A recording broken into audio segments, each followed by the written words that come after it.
Toda criança que cresceu ouvindo histórias bíblicas conhece o dilúvio.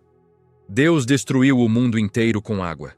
Noé construiu uma arca, salvou sua família e os animais, e a humanidade recomeçou. Mas aqui está a pergunta que quase ninguém faz. Isso realmente cobriu o planeta inteiro? Ou foi um evento catastrófico regional que pareceu o mundo inteiro para quem estava lá? Porque dependendo da resposta, muda completamente como você lê Gênesis, muda como você entende geologia, e muda se você acredita que a Bíblia é literal ou poética. Bem-vindo ao Pergaminho Oculto. Hoje a gente vai investigar uma das perguntas mais polêmicas da Bíblia. E não vai ser superficial, vamos fundo em o que o hebraico original realmente diz, o que a geologia revela, o que outras culturas antigas registraram. Teorias que a maioria dos cristãos nunca ouviu e por que essa pergunta divide até hoje estudiosos sérios?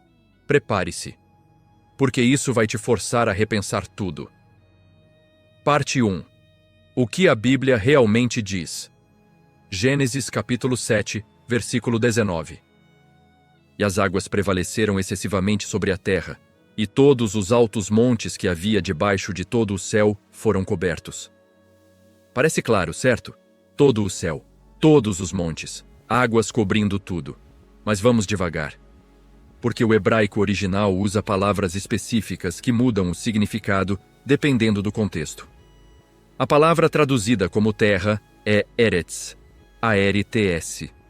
E Eretz pode significar o planeta inteiro, uma região específica. A terra habitada conhecida, o solo debaixo dos pés.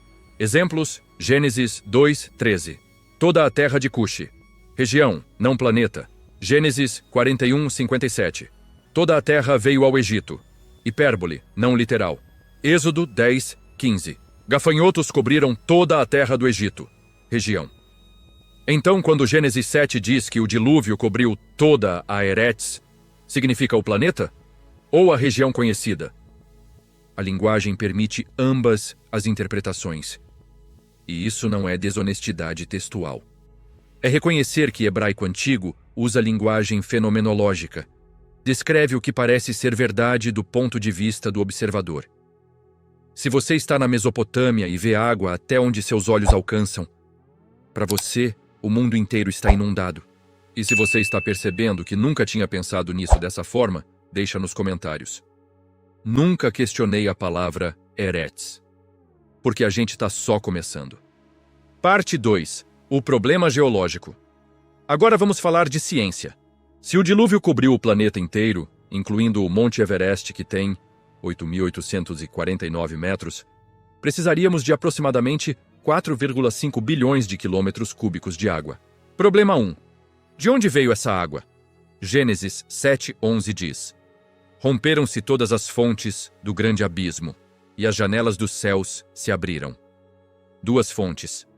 Água subterrânea, grande abismo, chuva, janelas dos céus. Mas toda a água que existe hoje na Terra, oceanos, rios, lagos, calotas polares, vapor atmosférico, não é suficiente para cobrir o Everest. Não chega nem perto. Você precisaria de 3 vezes mais água do que existe no planeta atualmente. Mas de onde veio então toda essa água? Teoria 1. Estava no subsolo em câmaras gigantes. Possível? Tecnicamente. Há evidências? Nenhuma convincente. Teoria 2. Veio do espaço? Cometas?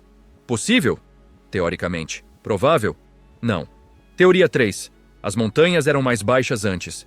Gênesis 7:20 diz que as águas subiram 15 côvados, cerca de 7 metros, acima dos montes. Se os montes da época tinham apenas algumas centenas de metros, não precisaria de tanta água. Mas isso levanta outra questão.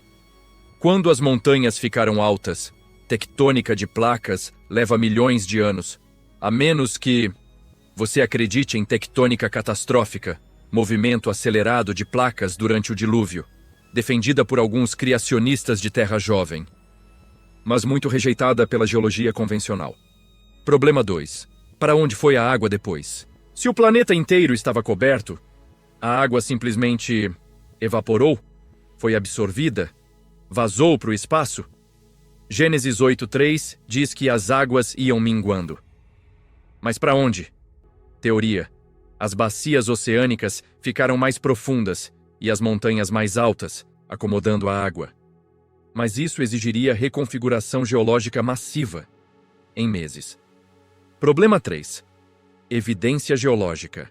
Se houve um dilúvio global há cerca de 4.500 anos, cronologia bíblica tradicional, deveria haver uma camada sedimentar global uniforme.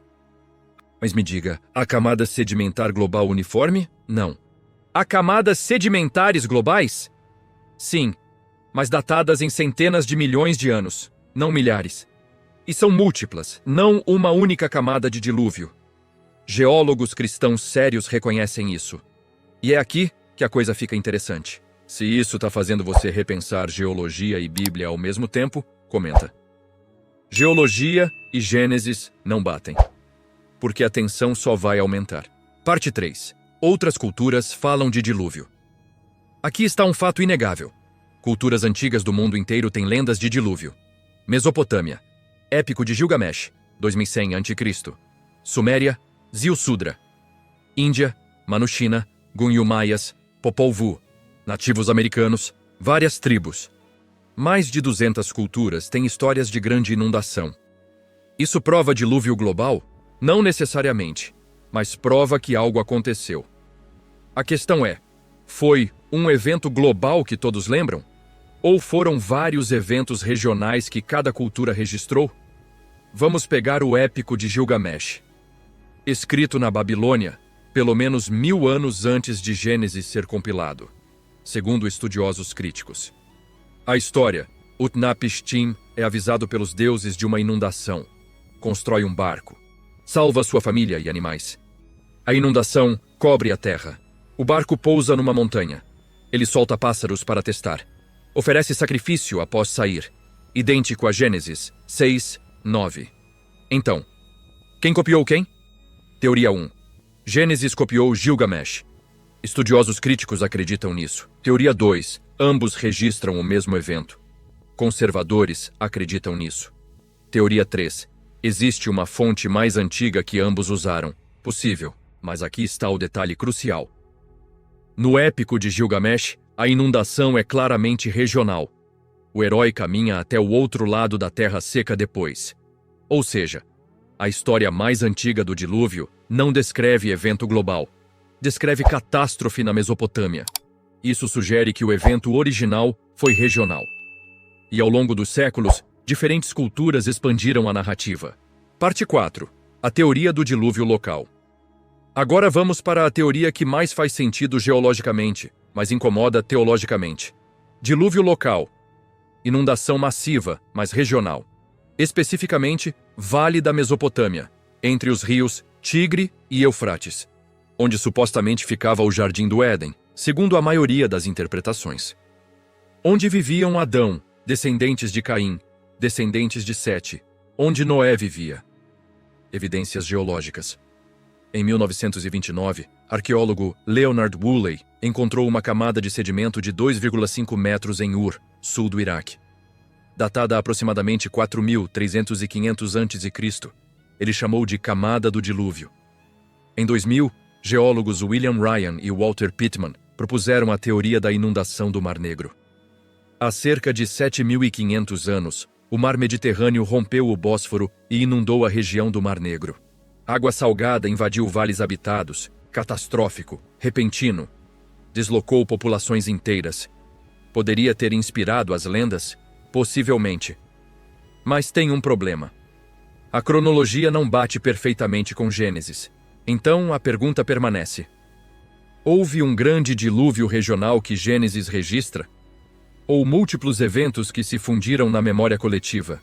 Se você está percebendo que a história é mais complexa do que te ensinaram, comenta. História é camada sobre camada, porque ainda não terminamos. Parte 5. A interpretação teológica. Aqui é onde fica filosófico. Se o dilúvio foi local, isso invalida a Bíblia? Depende do que você acha que a Bíblia está tentando fazer. Se você lê Gênesis como registro científico literal, sim, dilúvio local é problema. Porque Gênesis diz toda a terra e todos os montes. Mas se você lê Gênesis como narrativa teológica usando linguagem fenomenológica, dilúvio local faz total sentido. Porque a mensagem não é Deus inundou cada centímetro do planeta. A mensagem é Deus julgou a humanidade corrupta e preservou um remanescente justo. E se toda a humanidade estava concentrada numa região, então inundar aquela região é igual a destruir toda a humanidade conhecida. Missão cumprida. Além disso, Pedro, no Novo Testamento, 2 Pedro 3:6, fala do mundo de então que pereceu. Mundo de então é igual ao cosmos, que é igual à ordem social, civilização. Não necessariamente o planeta físico. E Paulo, em Romanos 5:12, diz que o pecado entrou no mundo. Mundo é igual à humanidade. Então, quando Gênesis diz que o dilúvio destruiu toda a Terra, pode estar falando do mundo humano conhecido, não do globo físico. Parte 6. A teoria da conspiração. Agora vamos para o lado sombrio. Alguns teóricos da conspiração acreditam que o dilúvio global é suprimido propositalmente pela ciência moderna. Por quê?